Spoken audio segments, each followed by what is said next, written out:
This morning's sermon is called The Beauty of Boundaries. And the topic is addressing the fact that at the moment we live in what I would call the age of adolescence. Now, what is the defining characteristic or attribute of someone going through their adolescent or teenage years? There are a few, perhaps like searching for your identity, but I think if you asked any parent, the overwhelming main attribute that a teenager has is one of rebellion. It's this almost innate desire to go against whatever you're being told to do. So, for example, every parent will tell their child, don't drink alcohol, don't do drugs, and don't have sex before you're married. And so the teenager, in their infinite wisdom, thinks to themselves, they ponder this, they think to themselves, well, I've heard this same message from my parents, from my pastor, from my Sabbath school leaders, from my church family, from my teachers at school, from my government. I've heard it from about every single person in authority. But I have a feeling that they're probably wrong about this one. And so in this infinite wisdom, they decide, I'm going to try it out for myself and see if they're actually right. Despite the fact that for the past 6,000 years, every single person who's ever tried one of those three things has always ended up miserable, sad, it has never worked out for them. And yet there seems to be this attitude that, well, I'm going to be the exception to this rule. It won't happen to me. I'll be the one who is different. The rule doesn't apply to me. And so we have this innate rebellion against boundaries, against rules that are established for the good of those who are supposed to adhere to them. All of these rules are for the benefit of people. And yet the adolescent feels that they'd be better off if they tried all of these things. So how do we live in an age of adolescence? Well, our society very much has the exact same point of view. We look at things such as boundaries or divisions or rules and laws, and we decide that there's something to be rebelled against, that they're not really there for our benefit or for our good. They're something that are evil, that they are restrictive in some manner. And so this morning what I want to do is look at how God creates boundaries and the beauty that we can find in them, and then look specifically at one area in which our culture is pushing directly against these beautiful boundaries that God has created for us. And I suppose the main thesis of this message is this, that boundaries create four things. Those things are beauty, order, safety, and life. That's beauty, order, safety, and life. And in opposition to that, rebellion creates all of the things that are opposite to that. So instead of beauty, we are left with ugliness. Instead of order, things result in chaos. Where there should be safety and security, we're left with vulnerability. And where once life was, there is now death. And we're going to see this as a recurring pattern as we go through, that whenever God creates boundaries, you see beauty, order, safety, and life, and that rebellion against these boundaries results in ugliness, chaos, vulnerability, and death. So let's open up just to the very first page of the Bible in Genesis chapter 1. I find it so fascinating that the beginning of the biblical story is all about God creating boundaries and divisions and how he brings about these four things through the creation story. We're just going to be skimming at first through these. So let's have a look to begin with. What is the first thing that God does on the first day of the week? What does he create? Light. He creates light, and it says there was light and there was darkness. So God begins his creation by separating the light from the darkness. Or in other words, he's made a division between two things, and he's set boundaries for the light and for the darkness. On the second day, we read that God created the waters above and the waters below. And so these are things, these are again, there's a creation of order here. There's definitely beauty in this because we see the skies as well as the oceans that we look at. And of course, we depend on the waters above, the rains, to give us life. So this is a life-sustaining thing. Then we come to the third day. God begins by separating the waters from the dry land. And then he goes on to create the vegetation. Now here, humans are finally given a place to live, right? The land is going to be where the humans eventually inhabit. So this is a place of safety for humans as opposed to living in the ocean. It's a refuge from the raging oceans that we see. And of course, there's a lot of beauty in this division between the waters and the land. You know, the popular thing people like to do is we like to go and walk on beaches, and that's that very natural division between the ocean and between the land. On the fourth day, what does God create? If you have a look, on the fourth day, what does God make? He begins to create all of the celestial bodies, the stars and the planets.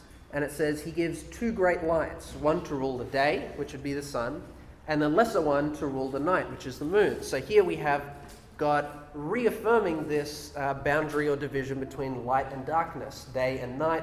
He now has the sun and the moon. And of course, the sun we also rely on for life. Then we come to the fifth day, where God says he's going to make the birds of the air and the fish of the sea. So you notice on the second day, he made the waters above and the waters below. And now God is filling up those two spaces. He now makes the birds of the air to fill this above area, and he makes the fish of the sea to fill the waters below. Then we have the beasts of the earth and humanity on the sixth day.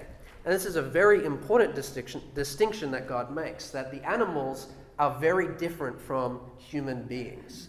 That humans, unlike the animals, are made in the image of God. And in this, we also get the commission that God gives to humanity. He says, because you are elevated above the animals, because you are different from them and made in my image, you have a unique commission.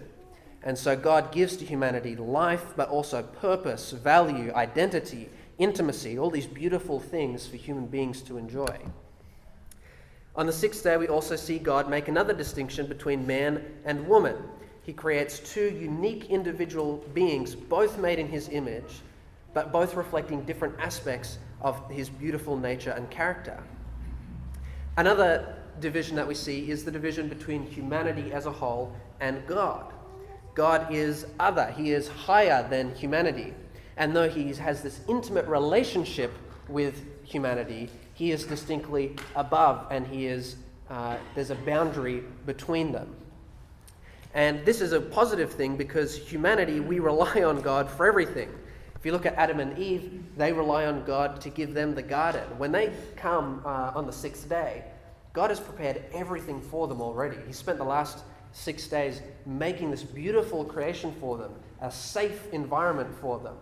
And so humans are dependent upon God for all of the blessings that they receive. Then God gives Adam and Eve a very unique relationship.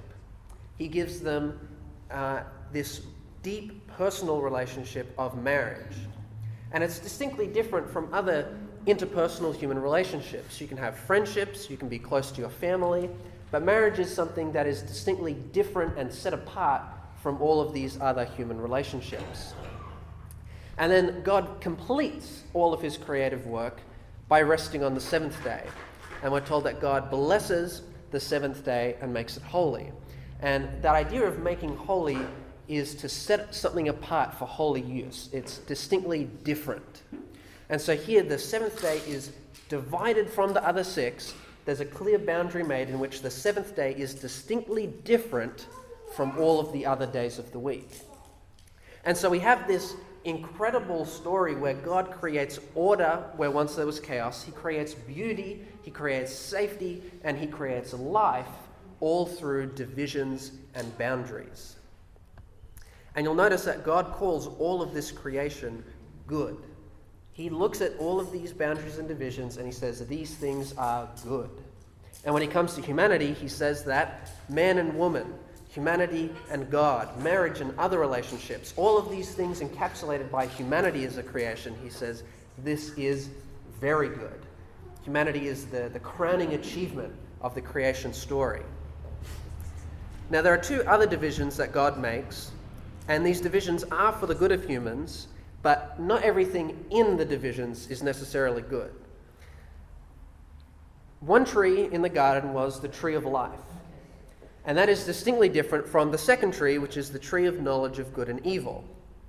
Now, obviously, the tree of the knowledge of good and evil is not good for humans, but the fact that God makes this distinction between them is for our good, because it's a warning to choose life over death, and that's the final boundary or division that is made. Life and death, these are the two choices that are represented.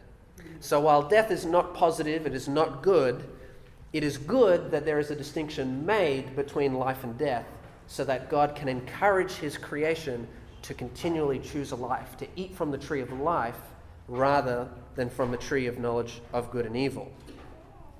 So God creates Adam and Eve the perfect paradise in which there is beauty, order, safety, and life. And so long as they continue to follow the law of God, the Garden of Eden would have stayed that way.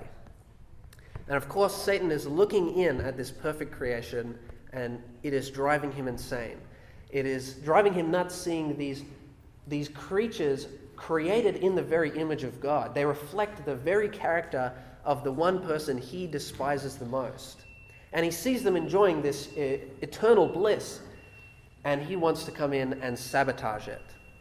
And so in Genesis 3, we begin to see how Satan can make humans believe that boundaries are not good, but are in fact evil. Let's read through Genesis chapter 3 together. Genesis chapter 3, and we begin in verse 1. It says, "The serpent was more cunning than any beast of the field which the Lord God had made. And he said to the woman, 'Has God indeed said, you shall not eat of every tree of the garden?'" Satan's first strategy is he comes to Eve and he begins to sow seeds of doubt into Eve's mind. You'll notice that that's a very loaded question that he asks, because it implies that God is restrictive. The idea that, well, has God really said you can eat from every tree of the garden? It's a set-up question, because then Eve has to respond by saying, well, no, he hasn't actually. There is one tree we're not allowed to eat from. So it's a very intentionally manipulative question. He's trying to steer her in a very particular direction that begins to get her mind to think of God as someone who is restrictive. So Eve has to respond by saying, well, no, actually, there's one tree that we're not allowed to eat from. And she says that in verse 2. "The woman said to the serpent, 'We may eat the fruit of the trees of the garden. But of the fruit of the tree which is in the midst of the garden, God has said, you shall not eat it, nor shall you touch it, lest you die.'" There's a very important detail in there that shows us that Eve had already begun to be tricked by what Satan was saying. Eve says that God told them, you shall not eat of it, and you shall not touch it. Now, when we go to Genesis chapter 2, where God gives the warning to Adam saying, do not eat from the tree of knowledge of good and evil, he never says, do not touch the fruit. God merely says, do not eat from the tree. And yet here we see the serpent is trying to manipulate Eve. He's saying, look, isn't God a bit restrictive? He's limiting what you can really choose to do. And Eve has almost implicitly, subconsciously agreed to this idea, because now she's even adding on extra rules to what God said. She goes, yeah, you know what? God said we can't touch it, we can't eat it, and we can't even touch it. And that was a rule that God had never actually given to Adam and Eve. So we're beginning to see Eve is slowly falling into this trap. She's falling into the deception and lies that Satan has.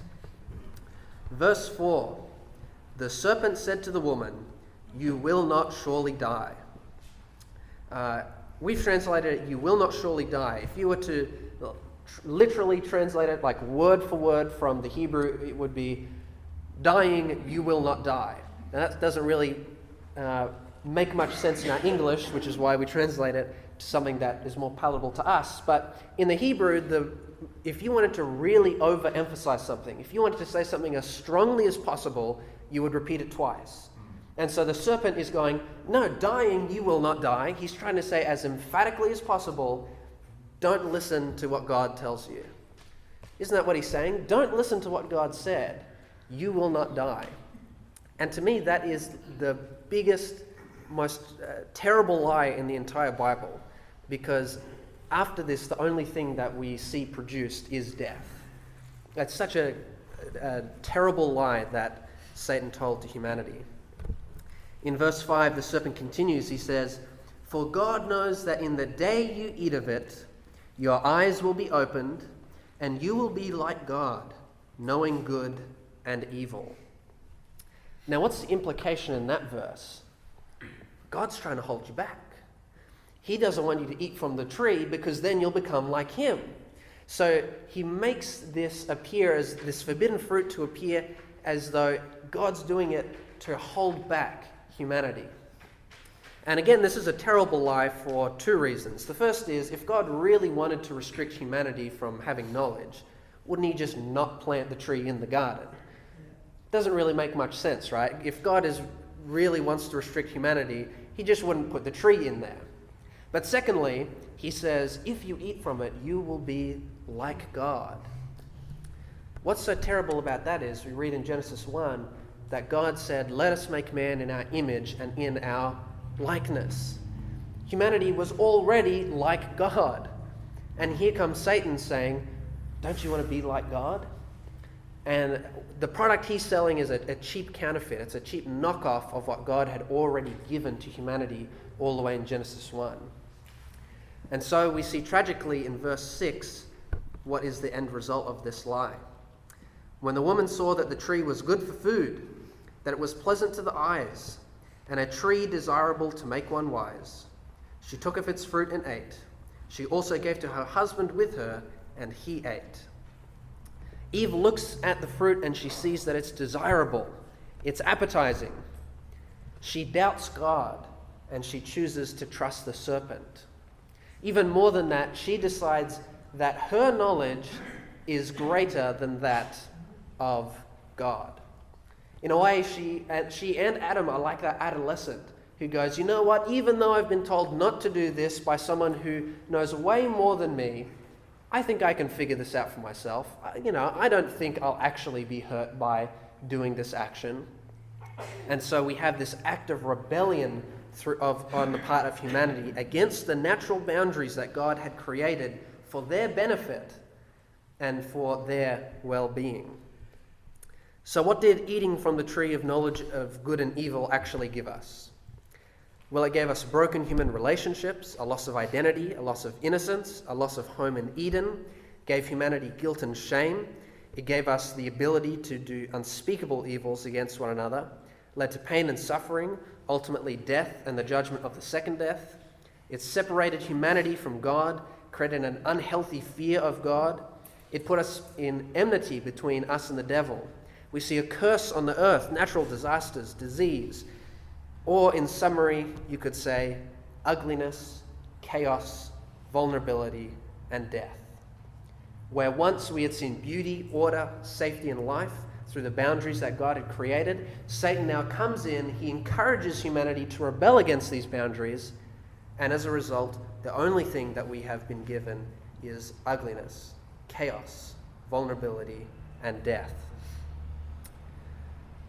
And what's sad is that in this world of sin, there usually are two categories of people who suffer the most.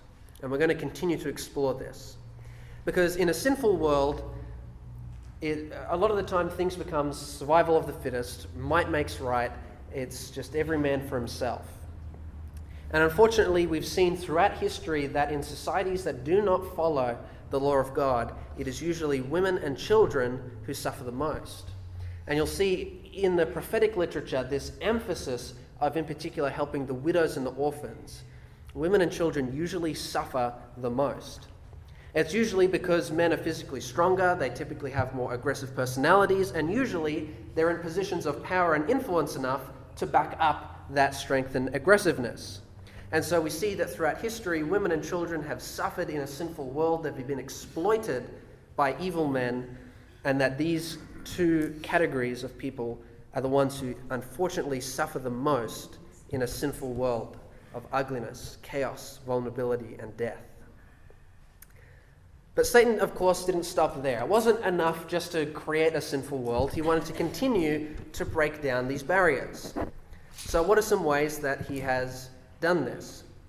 Well, he's broken down, for example, the barrier between beasts of the earth or animals and humanity.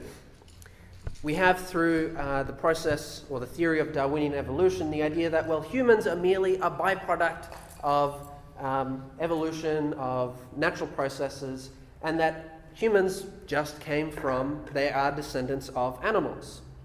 And so when we adhere to that idea, what we essentially say is that humans are no different from the animals, that there is no distinction between the two categories.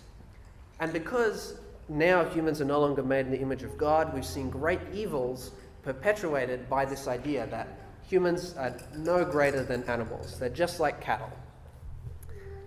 We've also seen a breaking down of the division between humanity and God. Our society, increasingly so, is in rejection to the even existence of God. And when we eliminate God and eliminate him as our moral lawgiver, well, someone else has to become the new moral lawgiver, right? Someone has to make the new rules. And so humanity steps in and they decide that, hey, we can be like God. We can know what good and evil is. We can determine right from wrong by ourselves. In a world where there is no objective meaning, purpose, morality, or even reality, humans subjectively get to choose what they decide is right and wrong.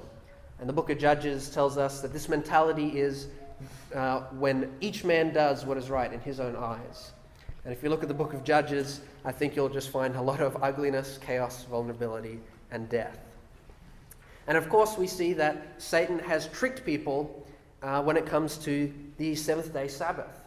Well, all of the days are just the same. There is no distinction between the Sabbath day and every other day. You can keep any day you like. There's no reason to keep the seventh day holy. Yet another deception that Satan has created to break down these natural, beautiful boundaries that God has created for us. So, where do we see this continual rebellion against God's boundaries in our world today? Well, we see it in many of these things that we've already spoken of, but I want to focus in particular on just one aspect, and this will just be the remainder of our discussion this morning, and that is the boundaries that Satan has torn down between man and woman, marriage and other relationships, and to an extent humanity and God as well. Because these ideas are foundational to human existence. These are just the basic relationships that we have in society. We're built up by families, by marriage, and by how we interact with other people. And so it's no wonder that Satan has done everything in his power to try and undermine these boundaries that God has created. This morning, we're going to look at a lot of terms that you might have come across and wondered, well, where did we even get that idea from? And I hope that as we kind of go through it, we're going to go through a brief history of how we've seen the undermining of these boundaries, and hopefully you'll find it illuminating. The first example in history that we see of this direct rebellion against man and woman and marriage and other relationships comes from two philosophers by the names of Karl Marx and Friedrich Engels. You might know them as the writers of the Communist Manifesto and creators of the ideology of Marxism. And the primary idea of Marxism is that Western society is inherently oppressive and inherently evil. And in particular, capitalist society is evil. And according to Marx and Engels, capitalism was sustained by one primary tool, Christianity. To them, they believed that Christian values undergirded all of society. But they also viewed that society is inherently evil. So to them, in order for people to be free and liberated, one had to completely undermine the values of Western or Christian society and replace them with what he wanted, a new communist government.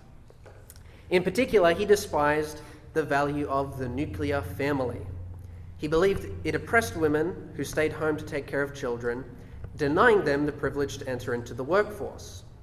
He also believed that the family unit contributed to capitalism, and therefore Christianity and the nuclear family had to be destroyed. The first example we see of this theory being practiced is under a lady called Alexandra Kollontai. Alexandra Kollontai was the leader of the women's movement in the Russian Revolution of 1917, which was a communist overthrow of the Russian monarchy and was built upon the ideas of Marx and Engels. Kollontai believed that she helped legalize no-fault divorce, legalized homosexuality and abortion.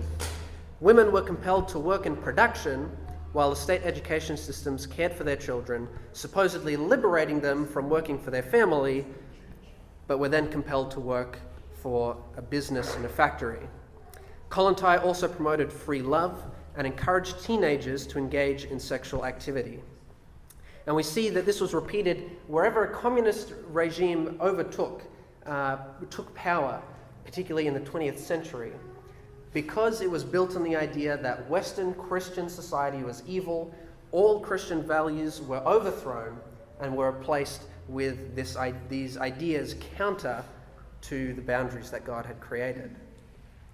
Then we come to a different area, that of psychoanalysis. And many of you will be familiar with who is labeled as the father of psychoanalysis. He is the famous face of this area, a man by the name of Sigmund Freud. And his theories continued what can only be described as the continued sexualization of Western culture. I should also say, I forgot to mention at the beginning of this history segment that we're going through, as we progressively go through this, the things that we come across will become increasingly disturbing, needlessly to say. So it was Freud's belief that infants and children were sexually active and expressed what he called polymorphous perversity, which meant that infants would seek out sexual gratification outside of socially acceptable boundaries. Thus, he determined that heterosexuality was only natural because people were socialized into it, and that naturally everyone was born to be what he described as sexually perverse. And he said that only through the expression of this perversity could someone be truly liberated and free. Very interesting choice of language. You're being held back. These boundaries are restrictive. If you want to be free, you have to break down the boundaries. One of the great students of Freud was a man by the name of WILHELM REICH. Now, his personal life was completely deplorable. Before the age of 18, he had been promiscuous with his family maid, he visited prostitutes, and he suffered from Oedipus complex. During his life, he had 4 wives, all of which he compelled to have abortions. During each marriage, he also had numerous affairs. His promiscuity led to the death of one of his partners and the suicide of a nurse and his own mother. He enabled sexual abuse of children at his infant research center, which he used to justify the theories of Sigmund Freud. His life's work was dedicated to normalizing homosexuality, abortion, and incest. He was also the first psychoanalyst to combine Freud's ideas with that of Marxism, which we discussed earlier. And this paved the way for future studies on human sexuality. Herbert Marcuse is another man who did the exact same thing as Reich, trying to find a way to bring together the ideas of Sigmund Freud, this idea that everyone is naturally perverse, and the ideas of Marxism. And he believed again that to escape capitalist morality, everyone had to engage in polymorphous perversity. Only then would humans truly be free and liberated. And so you begin to see through history, these are the origins of these ideas that we come to find today. In particular, the last 2 people we're going to look at. In particular, we have a man by the name of ALFRED KINSEY, and he brings all of these ideas that the people before him have come up with. Freud, Wilhelm Reich, Marx, Alexandra Kollontai. He brings all of these ideas together and he imports them to America. Now, before this, it had been primarily in communist countries or in Germany. But now we begin to see the ideas brought into the country of America. He developed what he called the KINSEY scale, which measures how heterosexual or homosexual an individual is. And this gives us the idea of sexuality being on a spectrum. And you may have come across that idea many times in modern discussions today. However, Kinsey's research to justify his claims were morally reprehensible. Kinsey's data pool was oversaturated by prisoners and pedophiles who did not represent the normal human population. He also interviewed a pedophile who he claimed in his report were actually 9 separate men to justify his claims. He also conducted sexually abusive experiments on infants to justify his claim. And yet it is from this man and his research that we get the idea that somehow sexuality is fluid and on a spectrum instead of being in boundaries. The final person that we'll look at is a man by the name of John Money. He created the terms sexual orientation to replace the idea of sexual preference, to imply that you couldn't ever change how you ever felt. He's also the one to term the idea of gender identity, the idea that who you biologically are is very different from how you think and you feel. Now, to validate this claim, Money did an experiment on a set of twins by the names of Bruce and Brian Raymer. Bruce was raised from birth to be a girl, while his brother Brian was allowed to grow up as a boy. Bruce had surgery done to make him biologically a girl, and he was given a new name, Brenda. He was given hormone treatment, and he was forced to meet with the experimenter John Money several times throughout his life. Now, Bruce was not told that this was actually an experiment. He was not told that he was actually a boy. And he resisted against all pressure for him to behave like a young girl. For his entire childhood, he was depressed, and at age 13, he threatened suicide if his parents ever took him to see John Money again. Bruce was finally told that his entire life had been a cruel experiment. And at age 15, he decided to live his life as a boy and assume a new name, David. Despite the poor mental condition of Raymer and the trauma he suffered, Money published his research in academic journals as a complete success. He said that it proved that gender was not biological, but it was learned, and that people could express themselves however they wanted, and that sex reassignment surgery was in fact positive for patients. In 2002, David's brother Brian was found dead from an overdose of antidepressants. 2 years later, David Raymer, the boy raised as Brenda Raymer, killed himself in May of 2004. It was not until 40 years later that Money's research was found to be not only unsuccessful, but immoral and unethical. But by then, the idea that your sex and your gender are two different things and that sex reassignment surgery was safe had already become mainstream and accepted. Gender theorist Judith Butler was the successor to these ideas, and to this day she's still a prominent thinker on this topic. In a book that she published called Undoing Gender, she talks about how gender is just a construct, that there's nothing innate or natural about it, that these boundaries do not in fact exist, and that we can erase them because they are completely made up. The ideas of man and woman being separate is just a figment of our imagination. And the book focuses on the case of this boy, David Raymer. Now, you might remember that David Raymer sadly killed himself in 2004.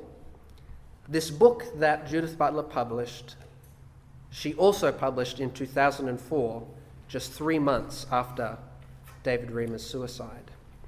And yet somehow the book was still accepted as valid and as decent research to prove this theory when the very person the experiment had been run on had died just 3 months prior to the publication of this book.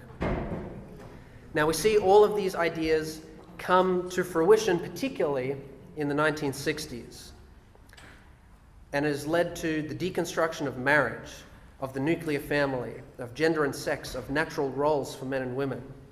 It led to the legalization and acceptance of homosexuality, premarital sex, pornography, public nudity, transgenderism, no-fault divorce, and abortion. And if I were to summarize what all of those things are, I would simply say that that is ugliness, chaos, vulnerability, and death. We have seen a deliberate attack on these natural boundaries that God created for humanity, between man and woman, between the idea that marriage is something to be exclusively between two people, and in particular, a man and a woman. And I find it so really disgusting that these ideas have become so prominent and so popular in our culture today, when the methods that these ideas were founded on were completely immoral, or that the ideas that these people came from were evil, despicable people. We need only look at the people who originated this idea, Marx and Freud, and the communist regimes that pushed these ideas, to see that these people were antagonistic towards Christianity, that they hated the very values that God stood for, and that their life's goal was to undermine these boundaries. People like Freud and Reich, people who believed that humans are naturally perverse and that we should engage in these terrible things. People like KINSEY and John Money, who used terrible, immoral, and unethical research to justify their claims. All of these contemporary ideas that we have are built upon immoral research, upon evil ideas, and really immoral people. And so, where are we today? Where has all of this eventually led us to? Well, in America, the fertility rate is actually so much so that Americans are not producing enough babies to even replace themselves. In the year of 2019, abortion was the leading cause of death, ending 42 million lives. In Australia, I think we have 28 million people in our population. So more than the Australian population was killed last year. If you go onto Facebook, you'll find that there is a list of 58 different genders that you can pick from. There isn't just man and woman. You'll find that there are over 58, because from the research of Kinsey, we have the idea that gender is just a construct, that there is nothing actually real about it. Teenagers are still encouraged to transition to their gender, just like David Reimer did. And unfortunately, people who do not feel as though they are in the right gender, people who transition to another gender, are more likely to attempt suicide than anyone else. In fact, the only population that is comparable to this rate were prisoners or people in the concentration camps of Auschwitz. That is the level of attempts at suicide that these people go through, and it's deeply saddening. We also, as I said, this idea that women and children suffer most in a godless society. We see that children are increasingly exposed to sexual activity at an increasingly young age, and it's completely immoral to expose them to these things. A very popular thing that you may have heard of is what's called drag queen story time, where performers dressed in highly sexualized costumes come and read stories to children in schools and public libraries. Just this week, the 17th of June, so just in the past month, a mother who criticized this has now been, she's now facing legal action, accused of discrimination, for saying that she did not agree that children should not be exposed to highly sexualized ideas at such a young age. And of course, unfortunately, if you disagree with any of these ideas, then you should be ready to receive lots of hatred, lots of negativity, be called a bigot, be called a hater, someone who doesn't love other people, and be ostracized, essentially. This has become, in a way, almost a new religious system in which there's a very strict dogma, there's a very strict doctrine to adhere to, and any deviation from that is considered to be sinful. And really, this is just the tip of the iceberg that we see. We've gone through a very quick process of the history of where it's led up to today, and just a very quick overview of where we see the breaking down of these boundaries today. So, in summary, what do we see in this particular, just in two areas, just in breaking the boundary of man and woman and of marriage and other relationships? What have we seen? The only result that I can see is the same result that we get every time we rebel against God's boundaries: ugliness, chaos, vulnerability, and death. And so, upon reading all of this and listening and hearing to all of this, it's very easy to become very discouraged, because the things that are going on in the world today and the things that have led up to it are evil. And hearing and listening to evil things is disheartening at times. It can discourage us. But I think that we can have hope. Our goal should be to restore beauty, order, safety, and life. And God doesn't leave us in a position where we're unable to do that. God doesn't just leave us in this sinful world and leave us to our own devices. He has given us something which can restore these natural, beautiful divisions and boundaries. The only solution to this is the gospel. And here is the major reason why. Many people will propose many different ideas. And in fact, it's very true that we should be speaking on political issues, that we should be trying to strive for good laws and for good policies. But ultimately, laws and policies can be changed, and it doesn't ultimately change the thoughts, the hearts of people. The gospel alone is the only thing that has the power to transform people for eternity. It is the only thing that gives people a transformed heart and mind and makes that change to be eternal. If we look at, again, that I've got in front of me this chart of the things that were broken down as a result of the fall, and I listed them off earlier. The gospel solves every single one of these problems. The gospel is able to fix broken human relationships because it works on that sinful nature and makes us more selfless and loving. It restores our identity by affirming to us that we have been bought and purchased at a price, and that we are the sons and daughters of God. It brings back our innocence. We can now be declared as legally innocent before the law of God because Christ represents us. The gospel restores us to our home in Eden. One day, this earth will be recreated and we will be able to be in the Garden of Eden. The gospel gets rid of our guilt and our shame. We no longer need to feel these, knowing that our sin has been taken away.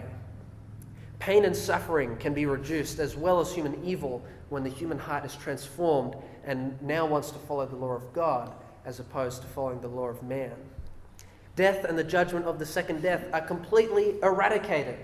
Paul writes, "Death, where is your sting?" The gospel and the resurrection of Jesus eliminates these. The separation between God and man is brought back together. We no longer have to have an unhealthy fear of God, but can be in an intimate relationship with him. The enmity between humans and the devil will one day finally come to an end at the end of the great controversy. The curse on the earth will be eliminated. God will recreate a new heavens and a new earth. Natural disasters and disease will be gotten rid of, all because of what Jesus accomplished on the cross. This one event is able to span through all time and fix all problems to the problem of sin that humans created by themselves, but God decided to step in and intervene and work on behalf of human beings. When we look at how the gospel solves all of the problems of sin, we can see that everything that it does is restores beauty, order, safety, and life. And that is both physically and temporally now, here today, as well as for eternity and for all time. We are fighting a spiritual battle, and we have the spiritual solution to the problem that we face, which is the gospel. The gospel alone can transform the heart and make permanent, eternal change to people in society. If we truly want to see our culture around us change positively, if we want to see these beautiful boundaries brought together, it's not merely enough to expose the evil behind them. This morning we've done that. We've looked at the evil origins and roots of these ideas, but it's not enough to just leave it there and say, well, these ideas are bad. We then need to point people towards the solution. And as we said, the gospel alone is able to make that permanent, eternal change to people on an individual basis, which will eventually spread and grow and transform an entire culture. The gospel alone is able to stave away the rebellion against God's boundaries. And so my plea to you this morning, let us make use of this great solution. Let us go into the world. Let us start in our local communities and not just expose evil for what it is, but also bring the great solution of the gospel and ultimately restore beauty, order, safety, and life to our world.